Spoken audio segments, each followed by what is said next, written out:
आकाशवाणी भोपाल से प्रस्तुत हैं प्रादेशिक समाचार।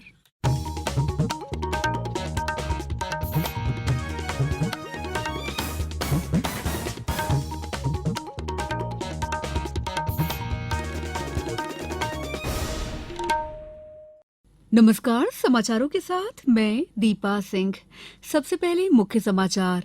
प्रधानमंत्री नरेंद्र मोदी आगामी 11 अक्टूबर को उज्जैन में महाकाल लोक योजना के पहले चरण के कार्यों का लोकार्पण करेंगे। केंद्रीय नागरिक उड्डयन मंत्री ज्योतिरादित्य सिंधिया ने आज 2 उड़ानों का किया शुभारंभ। आज महानवमी के साथ ही शारदीय नवरात्रि का समापन कल विजयादशमी पर्व मनाया जाएगा। और अगले 24 घंटों के दौरान सिंगरौली, सीधी, रीवा, सतना, शहडोल और पन्ना जिलों में भारी बारिश की आशंका। अब समाचार विस्तार से। प्रधानमंत्री नरेंद्र मोदी आगामी 11 अक्टूबर को उज्जैन में महाकाल लोक योजना के पहले चरण के कार्यों का लोकार्पण करेंगे। भगवान श्री कृष्ण की शिक्षा स्थली, प्राचीन काल गणना, ज्योतिष संस्कृति का केंद्र, महाकवि कालिदास और सम्राट विक्रमादित्य की गौरवशाली नगरी का प्राचीन वैभव अब नए स्वरूप श्री महाकाल लोक में अवतरित होने जा रहा है। योजना के प्रथम चरण में भगवान श्री महाकालेश्वर के आंगन में छोटे और बड़े रुद्रसागर, हरिसिद्धि मंदिर, चारधाम मंदिर, विक्रमटीला का विकास किया गया है।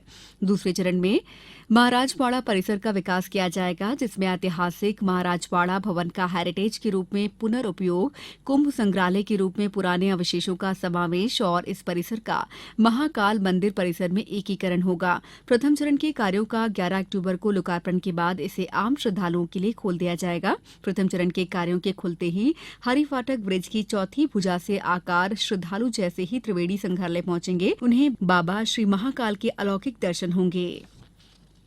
केंद्रीय नागरिक उड्डयन मंत्री ज्योतिरादित्य सिंधिया ने आज अलायंस एयर कंपनी की 2 उड़ानों जबलपुर इंदौर जबलपुर और इंदौर ग्वालियर इंदौर का हरी झंडी दिखाकर शुभारंभ किया। मुख्यमंत्री शिवराज सिंह चौहान कार्यक्रम में वर्चुअली शामिल हुए। श्री सिंधिया ने कहा कि मध्य प्रदेश में प्रगति के लिए पहली बार एक ही दिन में प्रदेश के 3 प्रमुख शहरों इंदौर, जबलपुर और ग्वालियर को हवाई सेवाओं से जोड़ने का कार्य हो रहा है। प्रधानमंत्री श्री मोदी के मार्गदर्शन में कुनो राष्ट्रीय उद्यान में चीतों का आगमन एक विशेष उपलब्धि है।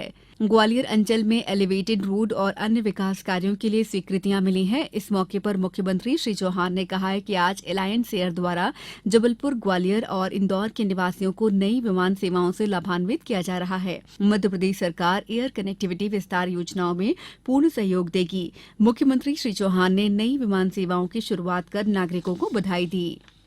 निर्वाचन आयोग ने चुनाव वादों के अनुसार मतदाताओं के लिए खर्च किए गए वित्तीय बोझ का आकलन कर रही सूचना उपलब्ध कराने के लिए राजनीतिक पार्टियों को पत्र लिखा है। आयोग के आदर्श चुनाव संहिता में प्रस्तावित संशोधन के अनुसार चुनाव घोषणा पत्रों में चुनाव वादों का औचित्य दिखना चाहिए। निर्वाचन आयोग ने यह भी कहा है कि चुनाव घोषणा पत्रों में स्पष्ट रूप से ये संकेत मिलना चाहिए कि वादों की पारदर्शिता, समानता और विश्वसनीयता के हित में पता लगना चाहिए कि किस तरह और किस माध्यम से वित्तीय आवश्यकता पूरी की जाएगी। सभी राजनीतिक दलों को लिखे पत्र में चुनाव आयोग ने 19 अक्टूबर तक आदर्श चुनाव संहिता में प्रस्तावित संशोधनों पर उनसे राय मांगी है। समाचारों में वक्त है ब्रेक का। ब्रेक के बाद समाचारों में आपका एक बार फिर स्वागत है। आज शारदीय नवरात्रि की महानवमी है। श्रद्धालुओं द्वारा आज देवी सिद्धिदात्री की विशेष पूजा अर्चना की जा रही है। महानवमी के साथ ही 9 दिनों से चल रहा शारदीय नवरात्र संपन्न हो जाता है। महानवमी पर जगह जगह लगाए गए दुर्गा पंडालों में हवन पूजन, कन्या भोज और भंडारे आयोजित किए जा रहे हैं। वहीं मंदिरों में भी हवन अनुष्ठान हो रहे हैं। साथ ही घरों में भी कन्या भोज कराने की परंपरा है। सतना, देवास, गुनाधार, खंडवा और जबलपुर सहित राज्य के अन्य जिलों में नवरात्रि महोत्सव के 9वें दिन आज माता मंदिरों पर श्रद्धालुओं की भारी भीड़ देखी जा रही है। वहीं कल विजयादशमी का पर्व परंपरागत धार्मिक विधि विधान के साथ मनाया जाएगा। प्रदेश के कई स्थानों पर रावण दहन किया जाएगा। असत्य पर सत्य की विजय के रूप में मनाए जाने वाले विजयादशमी पर्व पर शस्त्र पूजन के कार्यक्रम भी होंगे। मुख्यमंत्री शिवराज सिंह चौहान ने प्रदेशवासियों को विजयादशमी पर्व पर बधाई और शुभकामनाएं दी हैं। पिछले 24 घंटों के दौरान प्रदेश के रीवा, शहडोल, जबलपुर, इंदौर और उज्जैन संभागों में कहीं कहीं बारिश हुई। सबसे अधिक 2 सेंटीमीटर बारिश ठिकरी में दर्ज की गई, जबकि रतलाम, कुसमी, धर्मपुरी में 1 सेंटीमीटर बारिश हुई। मौसम केंद्र भोपाल ने अगले 24 घंटों के दौरान सिंगरौली, सीधी, रीवा, सतना, शहडोल और पन्ना जिलों में भारी बारिश होने के साथ ही रीवा, शहडोल, जबलपुर, भोपाल, ग्वालियर, उज्जैन और इंदौर संभागों में कहीं कहीं बारिश या गरज चमक के साथ बौछारें पड़ने की संभावना जताई है। 36वीं राष्ट्रीय खेलों में सेना 32 स्वर्ण, 18 रजत और 18 कांस्य सहित कुल 68 पदक जीतकर शीर्ष पर है। हरियाणा को अब तक 23 स्वर्ण, 20 रजत और 15 कांस्य सहित कुल 58 पदक मिले हैं और वो दूसरे स्थान पर है। महाराष्ट्र 14 स्वर्ण, 15 रजत और 31 कांस्य सहित कुल 60 पदकों के साथ तीसरे स्थान पर है। गौरतलब है कि प्रतियोगिता में स्वप्ना बर्मन ने मध्य प्रदेश के लिए 2 स्वर्ण पदक जीते। उन्होंने 1.83 मीटर के साथ हाई जंप गोल्ड जीता। ये एक राष्ट्रीय रिकॉर्ड है। इसके अलावा बर्मन ने 2 दिनों में हुई 7 इवेंट वाली प्रतियोगिता में स्वर्ण पदक जीता है। राष्ट्रीय खेल गुजरात के 6 शहरों में आयोजित किए जा रहे हैं। इन खेलों का समापन 12 अक्टूबर को होगा। विश्व पशु कल्याण दिवस पर पशुपालन और डेयरी मंत्री प्रेम सिंह पटेल ने कहा है कि प्राणी मात्र के साथ दया और प्रेम का भाव रखें। पर्यावरण संतुलन में पशु पक्षियों का भी महत्वपूर्ण योगदान है।